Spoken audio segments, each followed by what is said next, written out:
밤늦게 고생이 많으셨습니다.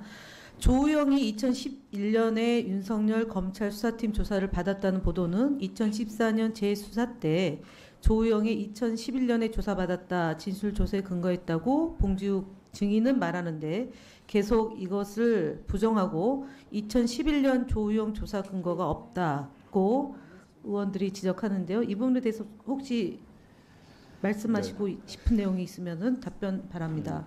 그러니까 부산저축은행 대출 사건 커미션 받은 것 때문에 대검 중수부의 수사를 받고 계좌 압수수색도 받았다고 조우영이 경찰에 진술한 진술 조서는 뉴스타파 홈페이지에 오시면 모두 다운로드 받으실 수 있습니다. 저희가 공개를 했고요.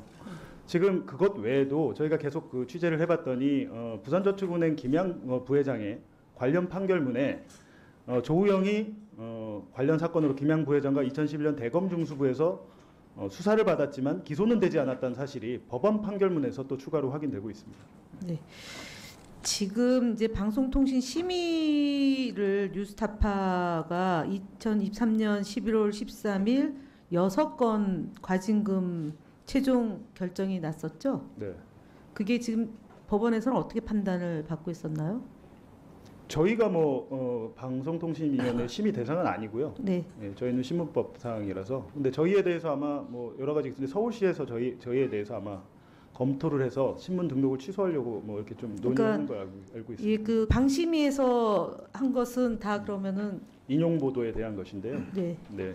근데 한 가지 중요한 것은 유일임 위원장의 그 청부 민원, 가족들 민원 내용을 보면 JTBC의 2월달 보도가 3월달에 한 뉴스타파의 보도를 인용했다고 잘못돼 있어요. 그러니까 심지어는 제대로 앞뒤 사실관계도 확인되지 않은 그런 민원이었습니다. 그 민원을 가지고 JTBC에 대해서 과징금을 3천만 원을 부과를 했죠. 네. 그리고 지금 이 그 뉴스타파 인용 보도 6건 관련해서 유일임 위원장이 몇 번이나 심의에 참여했는지 혹시 알고 계시나요? 지금 좀 정확하게 기억. 제가 알고 있기로는 7회에 걸쳐서 참여한 걸로 지금 알고 있고요. 그리고 저희 이제 유일임 위원장이 지금 이해충돌 방지법으로 위반이 돼서 이제 고발이 당했고 언론 노조로부터 직권남용, 업무방해 및 이해충돌 방지법으로 고발이 돼 있고 그다음에 개인정보법 위반으로 이제 지금 돼 있는데 이제 제가 뉴스타파 지금 현직 기자이기 때문에 질문을 하는데 저희가 이전에 한상혁 위원장이 기소된 것만으로도 그 문제가 있다라고 공직에 더 이상 몸담고 있으면 안 된다고 해서 사실은 무리하게 해임이 됐거든요. 네. 만약 이런 기준이라면 방송통신심의위원장이 앞서 말씀드렸던 것처럼 공정성과 공공성을 생명으로 하는 방심위원장이 독립기구로서 제 역할을 하려면 회피돼야 되거나 제척의 그런 그 요구가 들어왔을 때 어떤 태도로 해야지만 이것이 공정하게 심의가 될 수 있다고 생각하시는지 취재한 것 내용을 종합해서 발언할 수 있으면 좋겠습니다. 네. 본인은 뭐 아니라고 부인하시지만 제가 보기에는 본인의 주도적인 행위로 인해서 여러 가족과 지인이 심지어는 그 아들이 뭐 민원을 넣었는데 아버지한테 얘기를 안 했을 리는 없다고 봅니다. 아버지 몰래 그 민원을 아들이 넣어야 될 이유도 없고 심지어는 미국에 있는 조카가 9월 4일에 가족 중에 가장 먼저 민원을 넣은 이런 사실에 대해서 모두 다 몰랐다고 하기에는 무리가 있다고 보고요. 아까 말씀을 드렸지만 그 팀장 한 명이 파면이 된 사건이잖아요. 그렇다면 그런 일이 벌어지지 않도록 관리 감독하고 그런 일이 벌어지면 징계를 하는 징계위원장이 방심위원장입니다. 스스로 그런 일을 벌였다면 인정하고 이렇게 사퇴하시는 게 맞지 않았나 생각했는데 그런 게 이루어지지 않았죠. 지금 앞서 제가 말씀드렸던 것처럼 이제 그 저희 위원들이 행선지가 불분명하고 근무지에 제대로 하지 않았다는 지적도 여러 가지가 있었고 심의를 아주 편파적으로 진행했다라는 지적도 많이 있었습니다. 근데 지금 이제 독립적으로 사무를 수행해야 될 방송통신심의위원회가 이 같은 그러니까 심의를 계속하고 있다면 지금 독립 언론사로서 뉴스타파가 제대로 운영되는데 어려움이 있는 건 아닙니까?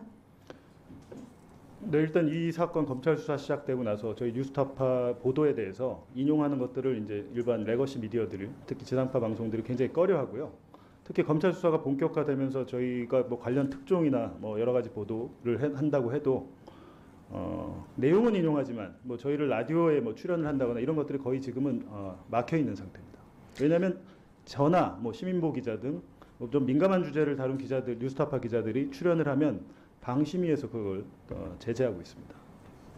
앞서도 이제 이재명 대선 후보에 대한 보도, 그다음에 이제 사실은 이재명 대선 후보에 대한 보도뿐만 아니라 김혜경 그 부인에 대한 언론 보도도 굉장히 좀 왜곡이 많았고, 심지어 지금 재판이 진행되지만 당시 대선 국면에서 보도됐던 내용과 상당한 차이가, 아주 근본적 차이가 있는 내용이 많이 있는데도 불구하고 뭐 앞서 이제 사과하라 뭐 이런 얘기에 대해서 적용이 안 되는 것 같은데, 지금 이제 시간이 1분 25초 정도 남았습니다. 오늘 참고인으로 나와서 여러 가지 말씀을 하셨는데 마지막 그 얘기하고 싶었던 내용 중에 있다면 마지막 마무리 말씀으로 제 네. 답변의 시간을 대신하고자 합니다. 이렇게 장시간 오래 할 줄 알았으면 안 나왔을 텐데요. 지금 여러 가지 보도를 또 하고 있어서 많이 바쁜 상황이었습니다. 하지만 오늘 반드시 좀 나와야겠다고 생각한 것은 아까도 말씀드렸지만 유일임 위원장의 청부 민원 의혹은 여러 가지 정황 그리고 여러 가지 사실 증언으로 인해서 거의 교차로 확인되고 있는 사실입니다. 근데 이 부분에 대해서 아직까지도 해결되지 못한 채, 심지어는 이거는 사실은 꼭 반드시 수사가 아니라 윤석열 대통령이 그 인사권자이기 때문에 결정하실 수 있는 부분이었다고 생각합니다. 근데 아마 유림 위원장이 조만간 이번 달 7월 22일쯤에 임기가 만료되는 것으로 알고 있는데 굉장히 많이 우려스럽습니다. 만약에 이런 상황이 계속 지속된다면 저는 살면서 처음으로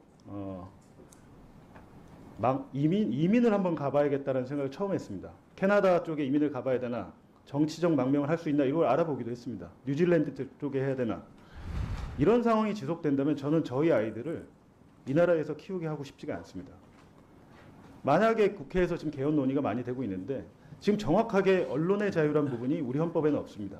미국 수정헌법 1조는 언론의 자유로 알고 있는데요. 개헌이 된다면 반드시 이번 사태를 교훈 삼아서 언론의 자유를 헌법에 반드시 좀 명기해 주셨으면 좋겠습니다.